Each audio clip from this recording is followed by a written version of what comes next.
이스라엘 왕 요아스에 대해서 성경은 여호와 보시기에 악을 행한 그러한 악한 왕이라고 말하고 있습니다. 그가 이 초대 이스라엘 왕 여로보암을 떠나지 아니하고 계속해서 우상을 섬기고 또 하나님 성전에 가서 제사도 안 드리고 또 이 레위지파가 아닌 사람들을 이렇게 성전에서 하나님 앞에서 일하도록 이렇게 아무나 뽑은 그러한 일을 행했기 때문에 악한 자라고 말하고 있습니다. 그 당시 우리가 잘 아는 대로 하나님께서 이스라엘에게 보낸 선지자가 바로 엘리사인데, 그가 엘리사의 말을 이렇게 평상시 때 잘 듣지 않았다라는 걸 알 수 있습니다. 그가 엘리사의 말을 잘 이렇게 들어서 그대로 행했더라면 아마 그도 선한 왕이다라는 말을 들었을 것입니다.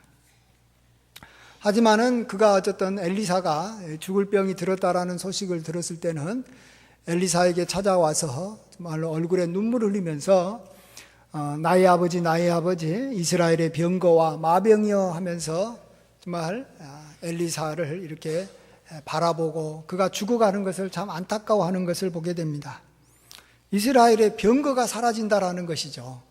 이스라엘은 누가 지킵니까? 병거가 있어야 되고 마병이 있어야 지키는데 그 마병과 병거가 사라진다고 하니까 너무 안타깝다라는 것이죠. 그만큼 엘리사를 귀하게 본다라는 것이고 또 이렇게 또 자기 아버지로 또 여기겠다라는 것입니다. 참 그렇습니다. 아버지는 자기에게 이렇게 임종하는 상황에서 자기에게 찾아와서 축복을 구하는 자식에게 정말 마음껏 축복하듯이 엘리사도 자기를 아버지라 여기면서 찾아온 그러한 이스라엘 왕 요아스를 향해서 축복해 주는 것을 보게 됩니다. 그건 바로 이스라엘 왕이 가장 골치 아팠던 그 당시에 가장 힘든 문제였던 아람을 이렇게 쳐서 진멸하도록 해주겠다라는 것입니다. 이럴 때 굉장히 약간의 조금 이렇게 특이한 방법을 가지고 그러한 하나님의 축복을 말하는데, 먼저는 이렇게 화살과 활을 갖고 와라 그래가지고 먼저 이렇게 이미 활을 잡으니까 그 활을 잡은 손 위에 엘리사가 자기 손을 얹고 손 위에 안차를 합니다. 그리고 난 다음에 동쪽 문을 열고 그 동쪽 문을 향해서 활을 쏘게 합니다. 그럴 때 이 왕이 활을 쏩니다. 그때 이 엘리사가 하는 말이 이 화살은 여호와를 위한 구원의 화살이다. 그래서 아람을 이렇게 진멸하도록 에벳에서 이렇게 하나님께서 이렇게 아벡에서 치게 해주겠다라고 말합니다. 그렇습니다. 이렇게 참으로 하나님의 이 축복을 받을 기회가 왔을 때 어쨌든 이 요아스 왕은 이 기회를 잘 이렇게 활용하는 것을 보게 됩니다. 그 전에 왕들은 이렇게 요아스처럼 한 왕이 없었던 것 같아요. 그 앞에도 왕들이 있었지만 이렇게 참으로 이스라엘의 병거와 마병으로 또 자기 아버지처럼 엘리사를 대하지를 않았다라는 것이죠. 어쨌든 그런 면에서는 요아스는 축복받을 만한 그런 이유가 있는 것입니다. 그리고 나서 이제 엘리사는 또 말합니다. 이제는 화살을 집으소서. 그러니까 화살을 집습니다. 그러자 땅에 화살을 치십시오 하니까 이 이스라엘 왕이 땅을 대고 화살을 3번을 칩니다. 그러자 엘리사는 노해서 왕이 한 5번은 쳤었어야 되는데 그러면 아람이 진멸할 것이었는데 이렇게 말합니다.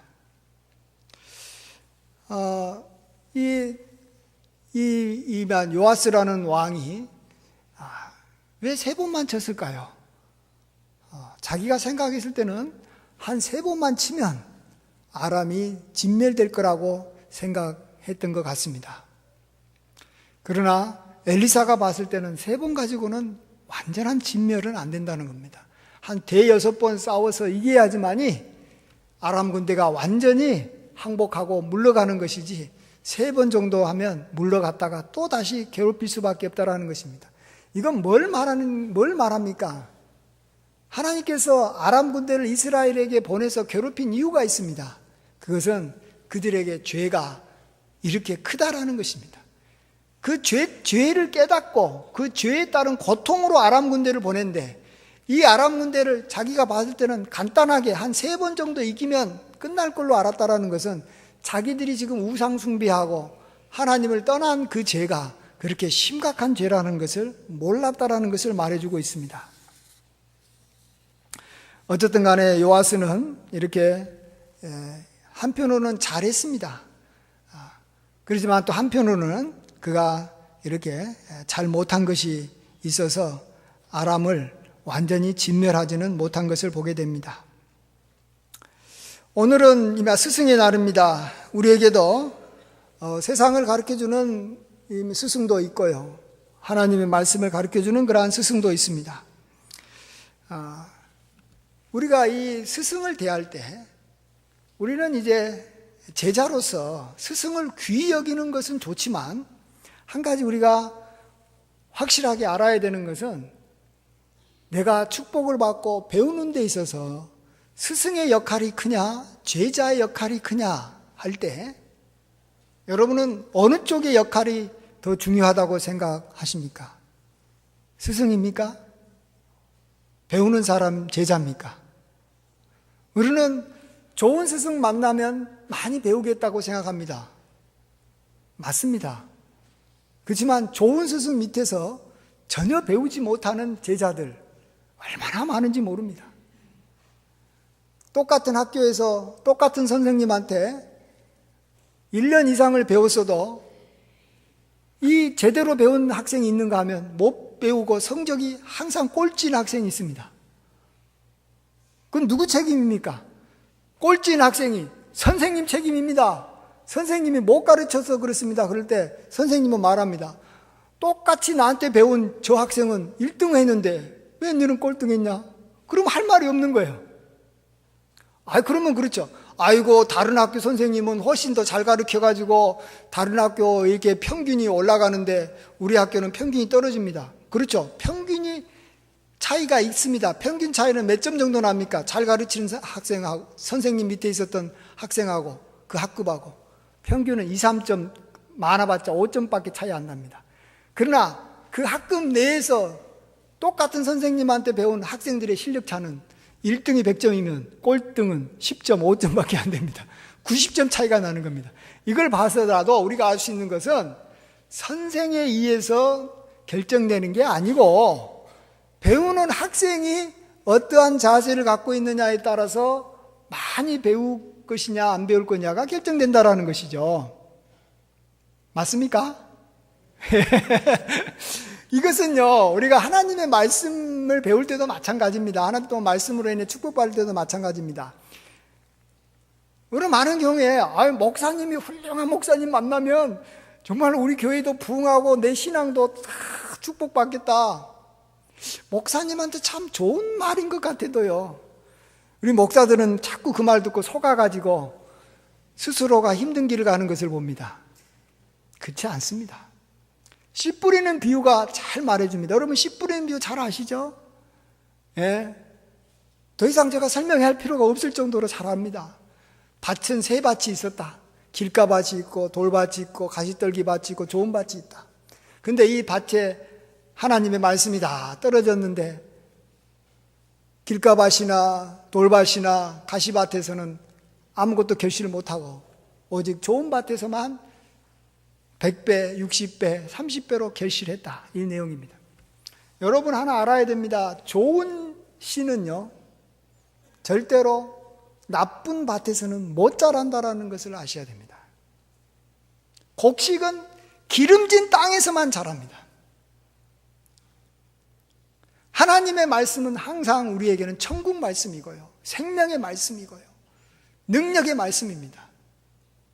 어떤 목사님이 설교를 하거나 가르칠 때 거지 선생이 아닌 이상 이상한 말씀은 전하지 않습니다. 다 좋은 말씀, 하나님 말씀 전합니다. 그렇지만 그 말씀이 결실이 되려면 그 말씀이 좋기 때문에 나쁜 밭에서는 안 자랍니다. 그 말씀이 나쁜 말씀이면 나쁜 땅에서도 자랍니다. 가라지나 잡초는 길가에서도 자라고 가시떨기는 가시떨기 밭에서 더 잘 자랍니다. 그러나 좋은 밭에서는 자랄 수가 없는 것입니다. 어쩌면 우리가 은혜 받지 못하고 우리가 결실하지 못하는 것은 너무 좋은 씨만 우리가 받고 있기 때문에 그런 것입니다. 아세요? 좋은 씨만 받아서 자라는 것도 없어요. 내 밭은 자갈밭이고 돌밭인데 자꾸 씨는 좋은 씨만 떨어지니까 미쳐버리는 거예요. 이럴 때는 나쁜 씨가 떨어지면 어떻게 됩니까? 예? 자갈밭에 나쁜 씨가 떨어지면 뿌리를 내리고 잘 자랍니다.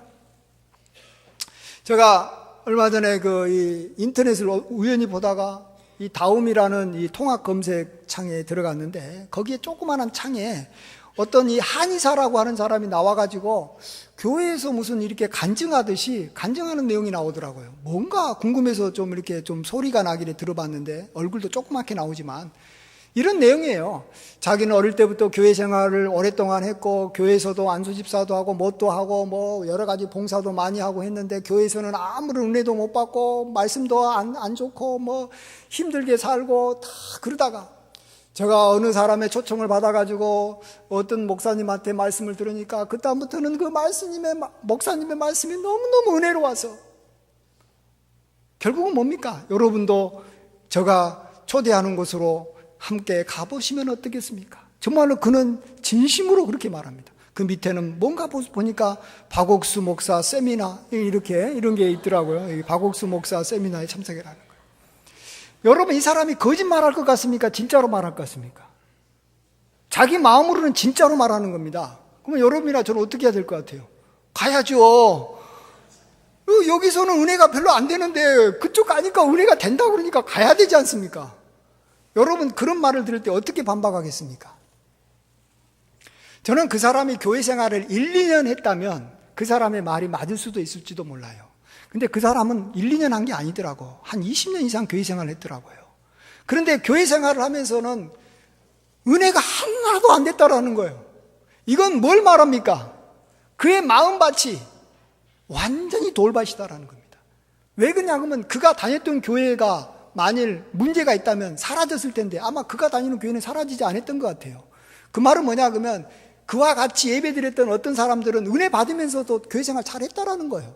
누구는 그 똑같은 곳에서 은혜 받으면서 교회 생활하고 축복을 받았는데 자기만 20년 동안 하나도 은혜 받지 못했다라는 것은 자기가 돌밭이고 자기가 길가밭이라는 걸 말하고 있는 거예요. 나는 돌밭입니다라는 말을 그렇게 자연스럽게 말하는 거 보면서 참, 저 사람 정말로 좀 PR 좀 하려면 좀 제대로 하지. 자, 그러면서 새로운 곳에 가가지고 막 은혜가 넘쳤다는 말은 뭘 말합니까? 정말로 하나님의 말씀이 귀한 말씀이라는 겁니까? 아닙니다. 이 돌밭이나 자갈밭에서 잘 자라는 건 뭐라고요? 가라지, 잡초, 한마디로 결실하지 못하는 것들이 잘 자라는 거예요. 그러려면 그것들이 잘 자라려면 어떻게 해야죠? 있지도 않은 영양분은 다 뺏기는 거예요. 그러지만 어차피 이 가라지는 결실하지 못하는 겁니다. 그래서 그들도 그곳에서 한 4, 5년은 그냥 같이 막 은혜 받았네 막 할렐루야 하다가 결국은 아무것도 결실하지 못하는 겁니다. 그래서 이곳에서도 실망하고 저곳에서도 실망하는 겁니다. 여러분, 아셔야 되는 것은 우리의 마음밭이라는 것은요, 하루아침에 어떤 위대한 스승 만나고 위대한 선지자 만나고 위대한 교회 만나서 하루아침에 바뀌는 일은 절대 없는 것입니다. 우리도 어떤 밭을 갖다가 예를 들어서 길가밭이나 돌밭을 갖다가 개간한다고 합시다. 개간하면 그 다음 해에 씨를 뿌리면 자랍니까? 영양분이 본래 없었던 땅이기 때문에 거기다가 이렇게 이 거름을 많이 줘야 됩니다. 거름 많이 준다고 그 다음에 곡식 자랍니까? 잡초만 더 자라지. 그 다음에 또 잡초를 다 제거해야 됩니다. 또 다시 거름을 주고 또 가꿔야 됩니다. 그러기를 한 4, 5년은 해야지만이 좋은 밭이 점점 되어가는 것이고 오랜 세월이 지나면서 좋은 밭이 됩니다. 이 세상에 있는 좋은 밭은 수백 년간 그러니까 강이 이렇게 흘러가면서 좋은 영양분을 가지고 이렇게 침적시켰다 그래야 되나요? 그런 밭이 좋은 밭인 것이지 사람이 이렇게 가꾼다고 하루아침에 좋은 밭 됩니까? 여러분, 기대하지 마십시오. 내가 어느 곳에 가면 나도 좋은 말씀 듣고 이렇게 들으면은 나도 놀랍게 능력의 사람이 되겠다. 와, 할렐루야. 막 그런 생각을 하고 있으면 이단에 딱 들어가기 좋은 사람입니다. 우리는 너무 좋은 하나님의 말씀을 듣기 때문에 결실하기가 쉬운 것이 아니라는 것을 아셔야 됩니다. 그렇지만 참고 기다려야 됩니다. 참고. 오랫동안 말씀을 들으면서 내 마음이 찔림을 받았고, 참말로 내가 문제가 많구나 하면서 회개할 줄 알고, 그러다 보면 눈물을 많이 흘려야 됩니다. 그러면은 내 마음밭이 점점 옥토로 바뀌는 겁니다. 눈물을 적당하게 흘려가지고 신앙생활 해가지고는 절대 밭이 안 바뀝니다. 그 하나님이 요구하시는 그 눈물의 양을 채우지를 못하면 옥토가 되지 못하는 겁니다. 그러다 보면 나도 갑갑하고 답답하고 이런 상황에서 자기의 마음을 풀어줄 수 있는 곳이라고 딱 찾아가면 딱 가서 가라지나 왕창 받아가지고 다시는 회복되지 못하는, 이제는 완전히 버림을 받는, 그래서 이단에 빠져서 다시는 어떻게 해볼 수 없는 그러한 존재가 되고 마는 것입니다. 우리 한 말씀만 좀 찾고 한번 같이 묵상을 해보겠습니다. 우리 누가복음 10장 21절 말씀입니다. 우리 같이 한번 읽습니다. 그때 예수께서 성령으로 기뻐하시며 이르시되 천지의 주제이신 아버지여, 이것을 지혜롭고 슬기 있는 자들에게는 숨기시고 어린아이들에게는 나타내심을 감사하나이다. 옳소이다. 이렇게 된 것이 아버지의 뜻이니이다. 아멘. 여러분 다 지혜롭고 슬기 있는 자가 되기를 원할 겁니지 무슨 어린아이가 되는 것이 뭐가 좋습니까? 여러분 지혜 있기를 원하지 않습니까? 근데 이게 무슨 말입니까? 지혜 있고 슬기 있는 자에게는 숨기시고 어린아이에게는 나타내심을 감사하나이다. 이렇게 말하고 있습니다. 여기서 지혜 있다 또 어린아이다라고 하는 것은 이 배우는 사람에게 있어서 자기를 가르치는 사람과 비교했을 때 이 말이 나오는 겁니다.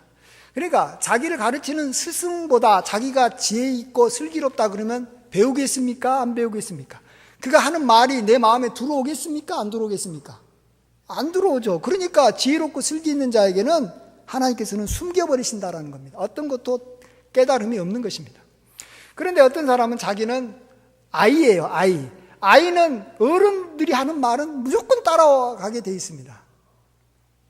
아이에게는 다 이렇게 늘 배움이 있듯이 자기를 가르치는 스승이 어른이고 나는 아이다라고 생각하면은 다 뭐예요? 하나님께서는 계시가 다 풀리는 거예요. 다 깨달음이 있다라는 것입니다. 이것이 하나님의 뜻이라는 것입니다. 이때 하나님께서 다른 것보다는 어린아이라고 말하는 것에 관심을 가져야 됩니다. 미련한 자에게 가르치는 게 아니고 나는 미련하다라고 생각하는 사람한테 하나님께서 뜻을 보여주는 게 아니라 나는 어린아이라고 생각하는 사람한테 하나님의 뜻을 나타낸다는 것을 우리가 좀 생각해 봐야 됩니다. 자기가 미련하다라고 생각하면요, 지혜 있는 사람한테 가서 배웁니다. 안 배우겠습니까? 자, 그럴 때는 배웁니다. 그러다가 내가 지혜 있는 사람한테 어느 정도 배우면 나도 뭐가 됩니까? 지혜 있는 사람이 되는 거예요. 자, 그다음부터는 배우겠습니까? 안 배우겠습니까? 안 배워요. 그래서 지혜롭고 슬기 있는 자에게는 나타내지 않는 거예요. 그다음부터는. 여러분이 미련하다고 해서 영원히 배우는 게 아니에요. 자기가 지혜로워지는 순간에 그다음부터는 누구에게도 배우지는 않게 되는 거예요. 그래서 하나님께서는 우리에게 어린아이가 되라라는 거예요. 어린아이 앞에는 누가 있습니까? 어른이 있어요. 내가 나이가 들어도 내가 배웠던 그 어른은 더 어른이 되는 거예요. 그래요, 안 그래요? 나는 어린아이가 돼 있어야지만이 끝까지 배우는 삶을 사는 것이지, 내가 좀 부족하고 모르기 때문에 좀 배웠으면 좋겠습니다 하는 사람은 적당하게 배우고 난 다음부터는 그다음부터는 배움의 길에서 떠나버리는 것입니다. 왜요? 그가 지혜롭고 슬기로운 자가 되었기 때문에 그런 것입니다. 우리는 항상 그래서 어린아이와 같은 자, 누구 앞에서? 자기 자식 앞에서 어린아이 같이 살면 안 되죠. 그렇죠? 자기 자식 앞에서는 어른처럼 행동해야 되죠. 그러나 내가 뭔가를 좀 배워야 되겠다는 사람 앞에서는 어린아이처럼 내가 자기 자신을 봐야 되는 것입니다. 그래서 저는 그래요. 저도 이제 가르치는 목사지만 어떤 분이 와서 저의 설교를 듣고 은혜 받았습니다. 그러면 저는 이렇게 생각합니다. 내 설교가 좋아서 은혜 받는 건 절대 없습니다. 어차피 하나님 말씀 전하는 것은 다른 목사님도 똑같고 저도 뭐 그런 목사 중에 한 사람일 것 뿐입니다. 근데 그가 은혜 받았다는 건 뭡니까? 나같이 부족한 자를 뭔가 좀 귀하게 여기고 자기는 어린아이처럼 자기 자신을 생각했다는 거예요. 그러면 은혜 받게 돼 있는 거예요. 좋은 이야기 듣고 멋진 이야기 듣고 정말로 감동적인 이야기 들을 때 하나님 은혜가 임하는 게 아니에요. 그런 이야기 들으면 좀 있으면 지혜로워져요. 왜? 너무 멋진 이야기 많이 들었으니까. 그래서 그는 더 이상 배울 수 없는 자가 돼버리고 마는 것입니다. 마지막으로 우리가 좀 하나만 생각해 보고 싶은 것은 엘리사가 죽어서 장사가 됐는데 뒷부분 보면 해가 바뀌어서 모압 도적대가 이스라엘 땅에 왔다라고 말해주고 있습니다. 이때 죽은 사람을 무덤에 장사하는 사람들이 도적대를 보고 급히 장사하려고 그 시체를 엘리사의 묘실에 들이던졌는데 그 시체가 엘리사의 뼈에 닿자마자 회생했다라는 거예요. 살아나 버렸다라는 거예요. 와, 놀랍죠? 왜 하나님께서 이런 일을 허락했을까요? 왜 이런 일이 벌어졌을까요? 그것은 엘리사가 평상시 때 이스라엘 사람들한테 말씀을 전하는 선지자였기 때문에 그런 것입니다. 엘리사는 죽었지만 엘리사의 말은 아직 그들에게 어느 정도는 기억이 되어 있는 것입니다. 그런데 그 말이 그들에게는 별로 크게 역사하지 않았던 것 같아요. 엘리사를 귀하게 여기지 않으면 그가 하는 말이 하나님의 말씀이라도 별로 자기 마음에 다가오지 않는 것입니다. 그런데 소문이 들리는 거예요. 무슨 소문이 들렸어요? 아니, 어떤 사람이 시체를 처리하다가 그 시체를 갖다가 갑자기 그냥 도둑대고 오니까 엘리사의 묘실에 던졌는데 그 시체가 엘리사의 뼈에 닿자마자 살아났더라는 거예요. 우와, 뭐 엘리사가 어떤 사람이야? 와, 엘리사가 죽었어도 그의 뼈만 닿기만 하면 살아나는 그런 사람이래 하면 그들의 마음속에 뭐가 생각납니까? 이제 점점 잊혀졌던 엘리사의 말이 기억나는 거예요. 엘리사가 자기를 향해서 전했던 그 말이 그들에게는 이제 의미 있는 말로 그때서야 다가오는 거예요. 그래서 그 엘리사가 했던 말대로 살면 결국은 하나님의 은혜를 입고 복을 받기 때문에 하나님께서 엘리사의 뼈를 활용하신 것입니다. 우리가 지금 따르고 존경하는 사람들 사실 보면 그들이 당대에 그들이 사람들한테 존경을 받은 것은 아닌 분도 많습니다. 예를 들어서 공자 같은 분, 그때 뭐 그렇게 유명한 사람 같지 않습니다. 소크라테스도 여러 철학자 중에 하나입니다. 그런데 그가 지금은 많은 사람들이 그의 말을 이렇게 따르고 그의 어떤 교훈을 귀히 여깁니다. 왜 그렇습니까? 그의 제자들을 통해서 아리스토텔레스와 같은 제자들을 통해서 소크라테스의 그러한 사상이 정립되고 그 의미가 부각됐기 때문에 그런 것입니다. 우리들에게서의 스승은 당대에 살아있는 사람도 우리의 스승이 될 수도 있지만 이미 죽어서 지금은 사라져버린 그런 분들도 우리의 스승이 될 수가 있습니다. 그러나 어쨌든 살아있는 사람이나 죽어있는 사람이나 그들이 정말로 우리에게 의미가 되고 내가 계속해서 배우려면 그 사람은 나에게서 아버지처럼 여겨져야 되는 것이고 나는 그 앞에 어린아이처럼 내가 여겨져야지만이 그에게 배우는 것이 의미가 있고 간절한 마음이 생기고 또 축복을 받아낼 수가 있는 것입니다. 참으로 이스라엘 왕 요아스, 그가 갖고 있었던 가장 큰 심각한 문제는 지금 자기를 괴롭히는 아람 군대와의 전쟁이었습니다. 이것을 그는 어쨌든 간에 이 엘리사를 통해서 엘리사에 와서 믿음의 고백을 하는 걸 통해서 하나님께서 해결해 주는 것을 보게 됩니다. 물론 완전히 해결받지는 못했지만 그러나 어쨌든 완전히 해결받을 수 있는 기회가 주어졌었다는 것이죠. 사실은 이 요아스가 뭐 죽을 때 찾아가서 그렇게 하는 것보다는 사실 좀 더 좀 살아있을 때 해서 그렇게 했으면 얼마나 더 좋았겠습니까? 그래도 죽을 때라도 했던 것이 잘한 것이죠. 우리들에게 있어서의 문제는 뭡니까? 건강의 문제입니까? 어떤 사람이 정말로 이렇게 시체가 엘리사의 뼈를 닿자 이렇게 다시 살아나듯이 우리도 죽을 병이 있을 때 뭔가 좀 팍 살아나고 그런 일이 있었으면 얼마나 좋겠습니까? 불가능해 보입니까? 가능합니다. 하나님의 말씀이 우리 속에서 100배, 60배, 30배로 결실만 하면 아람 군대 같은 문제가 해결됩니다. 죽은 우리의 삶이 회생되는 역사가 일어나는 것입니다. 하나님의 말씀은 능치 못한 것이 없습니다. 천지를 하나님께서 지으신 것이 하나님의 말씀 아닙니까? 근데 다시 말씀드립니다만 이 하나님의 말씀은 너무나도 귀하고 좋은 씨이기 때문에 절대로 길가에서는 자라지가 않습니다. 절대로 돌밭 같은 마음에서는 자라지를 않습니다. 오로지 착하고 좋은 마음을 갖고 있는 마음에서만 자라는 것입니다. 모든 것은 다 내 탓입니다. 스승은 아무런 의미가 없습니다. 그가 나쁜 스승이냐 좋은 스승이냐만 우리가 분별할 뿐이지, 나쁜 스승이 아닌 이상 우리가 그에게 좋은 자세로 나아가면 우리는 다 배울 수 있는 것입니다. 세상 지식도 마찬가지고 하늘나라의 귀한 교훈도 다 우리가 받아서 복되게 살 수 있습니다. 아주 쉽습니다. 여러분, 복되게 살아가는 것이 어려워 보입니까? 요하스 보십시오. 그 순간에 그 기회를 이용하니까 자기가 평생 해결하지 못한 문제 해결합니다. 우리에게 하나님의 말씀만이 우리에게는 희망입니다. 하나님의 말씀이 우리에게 60배, 100배 결심만 된다면 정말로 우리의 삶에 항상 우리는 풍성하게 사는 복이 항상 우리에게 차고 넘치는 줄 믿습니다. 이러한 은혜를 영원히 받아 누리시는 저와 여러분이 되시길 주의 이름으로 축원드립니다. 아멘. 아버지 하나님, 우리에게도 은혜를 베풀어 주시옵소서. 우리의 밭이 점점 좋은 밭으로 변해가게 하여 주시옵소서.